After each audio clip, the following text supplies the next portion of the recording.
Que le Seigneur ouvre nos cœurs à sa parole et nos intelligences également. Je voulais m'entretenir avec vous ce vendredi d'une question, et je vous avais dit que je le ferais. Et la question c'est « Et si Pâques n'existait pas ?» Parce que souvent on va parler de ce que Pâques signifie, de la mort de Jésus, de la résurrection, mais parfois c'est bien de faire l'exercice inverse et de se dire « Et si ça n'était jamais arrivé ?» Qu'est-ce qu'il en serait de nos vies aujourd'hui? Alors, si vous êtes familier avec l'Église, vous savez ce qu'on raconte. Si vous avez déjà assisté à une Église pendant votre vie, on raconte régulièrement l'histoire qu'un homme qui s'appelait Jésus, qui venait de Nazareth, en Galilée, il y a à peu près 2000 ans, et qui était un grand prophète, un grand prédicateur et un faiseur de miracles, a été mis sur une croix. Qu'il est mort sur cette croix et qu'on l'a mis le même soir dans son tombeau. Que les autorités ont mis une pierre devant sa tombe pour empêcher que quelqu'un vienne prendre le corps. Mais après 3 jours, la rumeur s'est répandue que ce Jésus était de nouveau vivant. Malgré toutes les tentatives des autorités, on n'a pas pu retrouver le corps, on n'a pas pu cacher cette histoire, on n'a pas pu faire taire les témoins de ce qu'ils avaient vu. Et donc, l'Église est née lorsque Jésus est ressuscité, et ça fait 2000 ans qu'elle dure. Même les historiens non chrétiens, et j'en ai lu beaucoup, vous diront que ça, c'est les faits sur lesquels on est d'accord. Là, maintenant, ils ne diront pas qu'ils croient que Jésus est ressuscité, mais ils vont dire, c'est en tout cas sur cette idée-là que l'Église chrétienne a été fondée. Mais, pour revenir à ma question initiale, et si Christ n'était pas mort sur la croix, s'il n'était jamais donc non plus sorti du tombeau, et si Pâques n'existait pas? Bien sûr, c'est une question imaginaire, comme on fait parfois. Et si je n'étais jamais né, ou si j'avais eu d'autres parents, ou si j'étais né dans un autre pays? Et c'est une question qui est quasiment impossible à répondre. Et pourtant, cette question, et si Pâques n'existait pas, est une question extrêmement importante qui doit être examinée attentivement. Parce que la vérité, c'est que la foi de millions de personnes dépend de cette affirmation depuis 2000 ans, dépend de cet événement. Et en fait, je disais que c'était une question imaginaire, mais en fait, ce n'est pas une question imaginaire du tout. Parce que c'est l'apôtre Paul, dans sa lettre aux Corinthiens, qui a déjà posé cette question sous une autre forme. Il y avait dans l'Église à Corinthe des gens qui doutaient de la résurrection physique de Jésus, qui disaient, bon, Jésus est peut-être ressuscité en esprit, ou comme on entend encore dans certaines églises libérales aujourd'hui, ce qui est important, c'est le message de Jésus, pas de savoir s'il est vraiment revenu à la vie. Il semblait en tout cas que dans l'Église de Corinthe, 20 ans après cet événement à peine, déjà dans l'Église, il y avait des gens qui doutaient, qui ne voyaient pas la nécessité d'une résurrection, qui ne pensaient pas que le tombeau vide était si important. Et Paul va argumenter son point dans 1 Corinthiens chapitre 15. Écoutez ce qu'il dit à l'Église de Corinthe, donc à des gens qui sont croyants. « Et si Christ n'est pas ressuscité, alors notre prédication est vide, et notre foi aussi. Il se trouve même que nous sommes des faux témoins vis-à-vis de Dieu, puisque nous avons témoigné contre Dieu qu'il a ressuscité Christ. Or, il ne l'a pas fait si les morts ne ressuscitent pas. En effet, si les morts ne ressuscitent pas, Christ non plus n'est pas ressuscité. Or, si Christ n'est pas ressuscité, votre foi est inutile. Vous êtes encore dans vos péchés.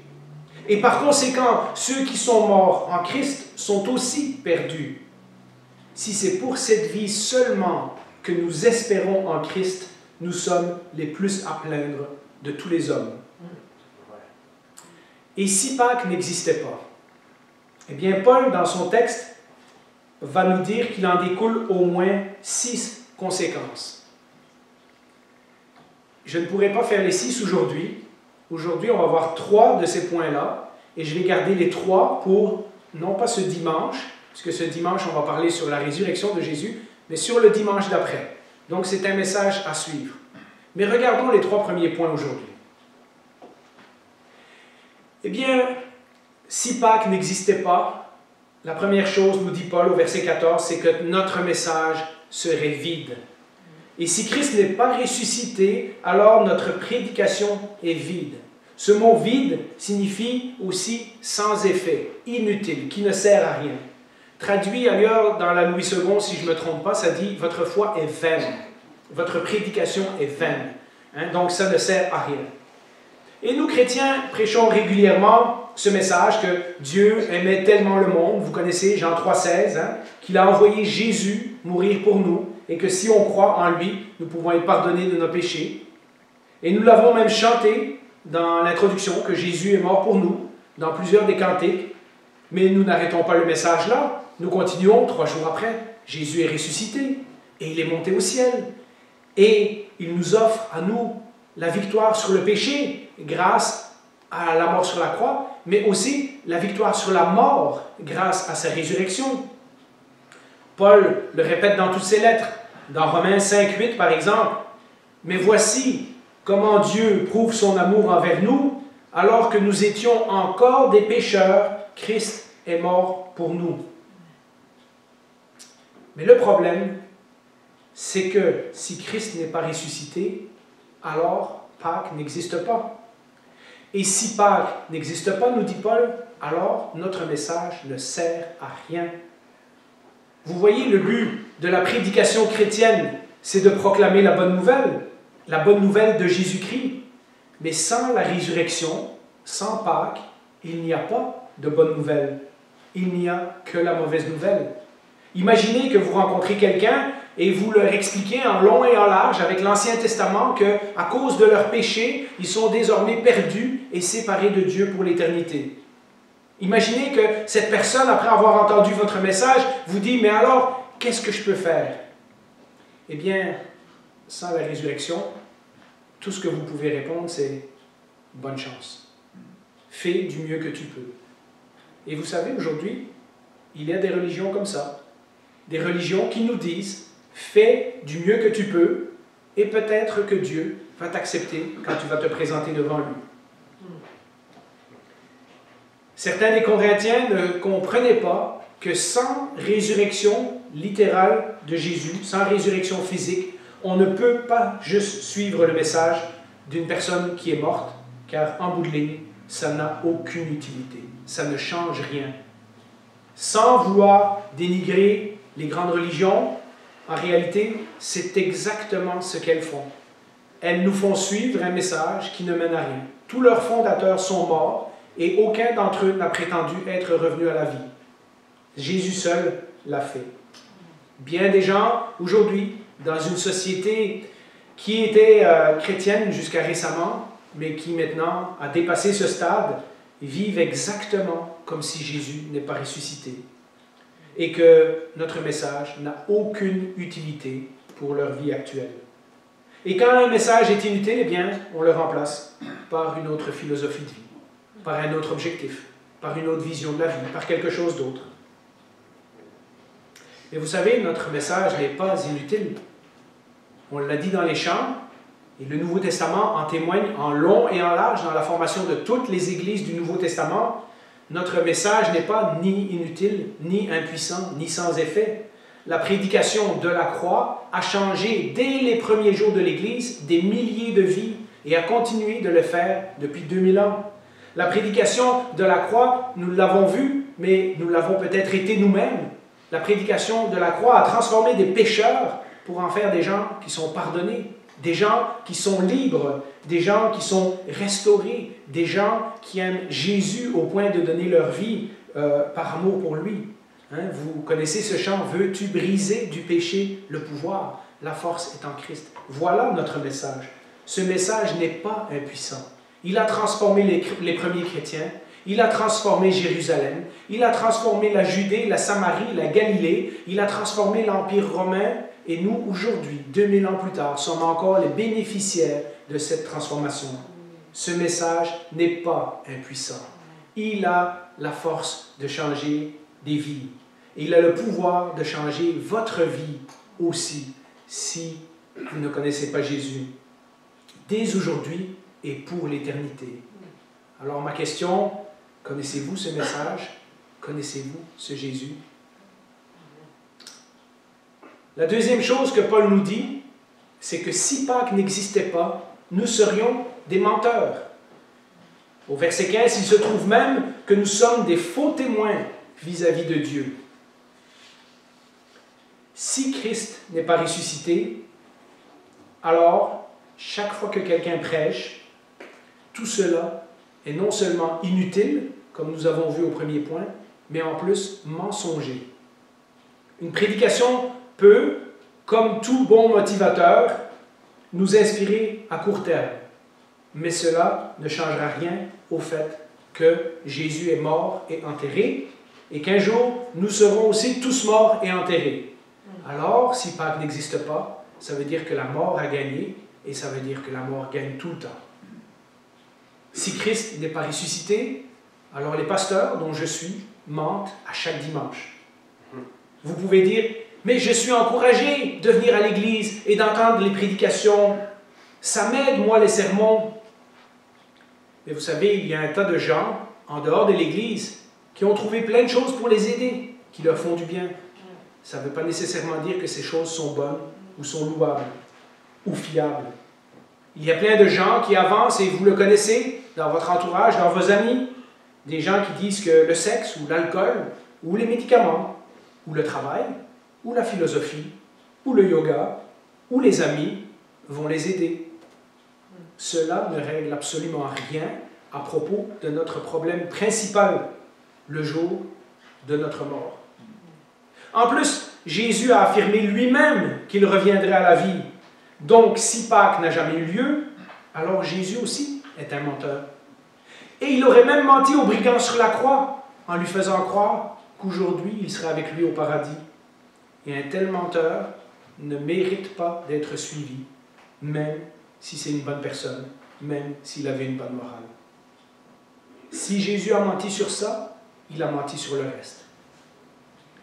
Mais si Jésus a dit la vérité, et si Pâques est vraiment arrivé, eh bien, le Nouveau Testament nous affirme de long en large que nous ne prêchons pas l'Évangile parce que c'est utile ou parce que ça nous fait du bien, mais parce qu'il est vrai. 1 Jean 1, verset 1 nous dit, c'est l'apôtre Jean qui a marché avec Jésus, et l'apôtre Pierre dira la même chose, et d'autres diront la même chose. Ce qui était dès le commencement, ce que nous avons entendu, ce que nous avons vu de nos yeux, ce que nous avons contemplé et que nos mains ont touché concernant la parole de vie. Vous savez qu'il parle de Jésus. Nous vous l'annonçons. C'est ce message-là que les apôtres prêchaient au péril de leur vie. Et cette vérité a le pouvoir de transformer notre vie pour toujours. À moins, évidemment, que nous préférions le confort de notre propre mensonge. Et puis, cela m'amène à un troisième point. Si Pâques n'existait pas, alors notre foi serait inutile. Paul a déjà dit au verset 14 que notre message serait inutile, mais là il dit au verset 17, « Or, si Christ n'est pas ressuscité, votre foi est inutile. » C'est la seconde fois qu'il utilise ce mot vain, inutile, sans effet, vide de sens. Si Christ n'est pas ressuscité, alors tout cela est un mythe et il n'est pas nécessaire de le suivre. On devrait même jeter la Bible à la poubelle, ça ferait une fausse religion de moins. Vous pouvez vivre comme vous voulez, agir comme vous voulez, faire ce que vous voulez, dire ce que vous voulez. En réalité, ça n'a aucune importance si Pâques n'existe pas. Vous savez, sans dire qu'ils ne croient en rien, beaucoup d'athées vivent exactement comme cela. Ils vivent comme si la vie n'avait aucun sens à la fin. Les religions ne sont pas utiles, nous disent-ils. Au mieux, ce sont des béquilles. Eh bien, sans Pâques, sans la résurrection, ils ont certainement raison. Le christianisme ne servira à rien. Mais voyez-vous, il y a un désir, lorsqu'on parle avec les gens, et nous l'avons vécu dans notre propre vie, il y a ce désir, nous avons tous cherché à un moment donné un message qui répondrait à nos attentes les plus profondes, à nos angoisses, à nos questions. à savoir que Dieu nous a créés, que nous sommes révoltés, oui, que la relation entre lui et nous a été brisée, oui, mais que Dieu a tout mis en œuvre pour rétablir cette relation. Il a envoyé son Fils pour nous sauver, pour mourir sur une croix, payer la dette de notre rébellion et rétablir la relation avec Dieu. Mais si Jésus n'est pas ressuscité d'entre les morts, alors nous ne pouvons pas faire confiance, c'est-à-dire avoir la foi. C'est pour ça que Paul dit « Votre foi est inutile ». Nous ne pouvons pas faire confiance à son message. Nous ne pouvons pas faire confiance à Jésus avec nos vies. Et nous ne pouvons certainement pas lui faire confiance avec notre éternité. Mais Pierre nous dit ceci dans 2 Pierre 1,16. En effet, ce n'est pas en suivant des fables habilement conçues que nous vous avons fait connaître la puissante venue de notre Seigneur Jésus-Christ, mais c'est après avoir vu sa majesté de nos propres yeux. Il y a des gens qui l'ont vu et qui ont témoigné de cette vérité. Heureusement pour nous, Jésus est ressuscité d'entre les morts. Dans quelques jours, nous allons le fêter en Église. Des centaines de témoins l'ont vu. Nous en parlerons également dimanche. Des apôtres ont écrit ces choses comme rappel pour les générations futures et pour témoigner de ce qu'ils avaient vu. Nous pouvons donc lui faire confiance, c'est-à-dire avoir la foi avec nos vies et vivre pour lui en sachant qu'il est ressuscité et que nous le serons un jour également. Il reste d'autres choses à dire sur le message de Paul, mais nous gardons ça pour la prochaine fois. Ce qui m'amène à la conclusion du message aujourd'hui. Et si Jésus n'était pas mort sur la croix? Et si Jésus n'était pas ressuscité des morts? Et si Pâques n'existait pas? Une telle spéculation est un mauvais rêve. Dieu merci, ça ne s'est pas passé de cette façon. Christ est mort sur la croix, mais il est ressuscité d'entre les morts et il revient.